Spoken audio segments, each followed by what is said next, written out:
Good day dear chess lovers, Soren here, and in today's video we are going to take a look at an interesting game played at Top Chess Engine Championship Season 18.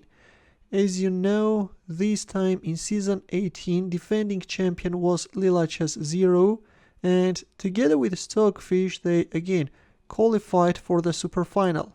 But this time Stockfish won, winning by 7 games.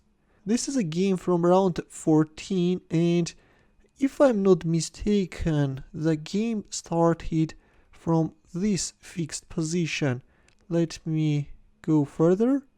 Yeah, and correct me if I'm wrong, but looks like that the game started from this move on.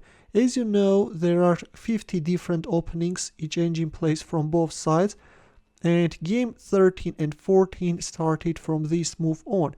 In game 13, Stockfish was playing with the black pieces, accepted the pawn sacrifice, which leads to a queen sacrifice. Leela went for that queen sacrifice and in a very dashing style managed to win that game. But in game 14, when having black pieces, Leela demonstrated a more cautious approach, and instead of going for knight takes d4 played knight g4.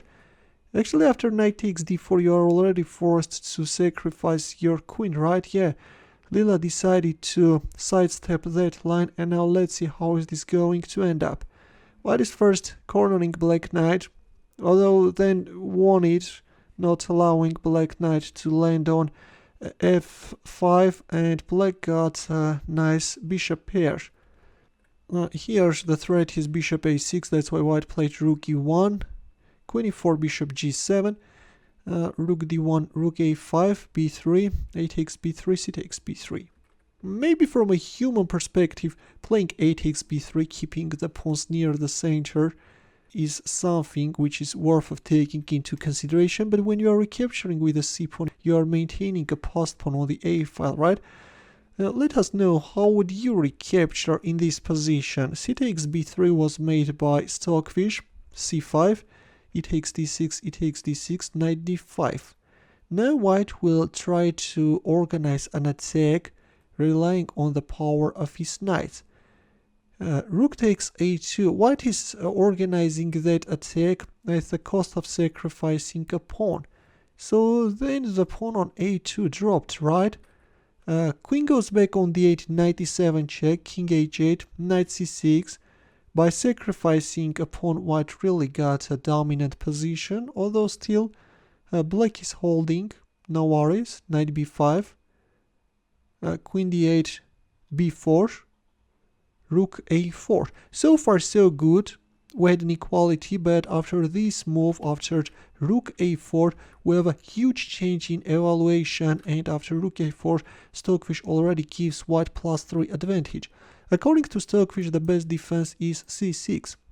If knight f6 with a mating threat, then h6, and if knight g4, then bishop takes g4, and then queen c7. Black is holding, no problem at all, but in our game we have rook a4, and now let's see what's the problem with it. There came rook d3. From the third rank, white is switching his rook into the attack. c6, rook f3, a powerful move. This time Stockfish is sacrificing the central knight, and after c takes d5 we have rook takes f7. How do you like this beauty, guys? The logical continuation of rook f3. Now in case of rook takes f7, just knight g6 check and black queen drops. That's why we have g5. First black is luring white queen, is forcing to step on g5, and only then is going for rook takes f7. This time black is, in return, black is managing to win some material. But of course white has a huge advantage, and now let's see how Stockfish realized it. Of course, still it's not that easy to realize the advantage. Black has a solid position, but this is an engine match, and yeah, Stockfish managed to find a way. Now white just wants to rely on the power of this passed pawn and push it forward. Passed pawns should be promoted, right? b6, there it goes. Meanwhile, black is trying somehow to create a counterplay, relying on the vulnerability of the first rank. Rook e8. The e1 square is successfully covered with his last move. White covered that square, and the check won't give you anything. White can give up the queen, and the new queen can be born. In the game we have rook e8, and now white will try to find a way of promoting this pawn. The b8 square is successfully controlled by the bishop and the rook. The bishop is also demoralizing white's position, but seems like that for Stockfish this is going to be winning. What else black could do? You can't play d2 because you will lose your bishop. Check, and then after some checks white is winning this pawn, right? In the game we have rook e1 and queen takes d3, rook f1, queen takes f1. Again, rook e1 won't give you anything.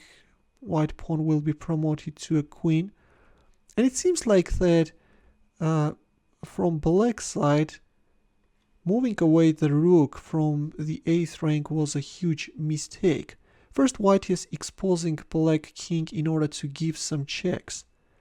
Still, black is acquiring a waiting strategy, and yeah, I think that rook e3 was something which black should not have made. Better was keeping the rook on the 8th rank, having control over the b8 square, but we have rook e3, after which very quickly white found a way of promoting his pawn to a queen. Some more checks followed.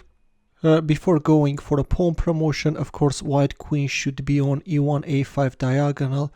And yeah, finally the queen is on b4 and we have a pawn promotion. Check. And in here the game was stopped. It's a total win. So this is it, dear chess lovers. I just went very quickly through the game because, you know, there were so many sidelines to cover that it would make the game really boring. I hope that you enjoyed it. Especially I really appreciate this sort of a maneuver. First white made a pawn sacrifice, activated his knights, and then found a way to intensify the pressure with this rook d3, rook f3, rook f7 maneuver. This is very beautiful, and this was the reason, this combination was the reason that I decided to stop on this game. Thanks for watching. In the end, a chess puzzle for you where the task is to win with the white pieces. How will you conclude the attack? Let us know in the comment section, and as usual, we'll see you in my next video. Take care.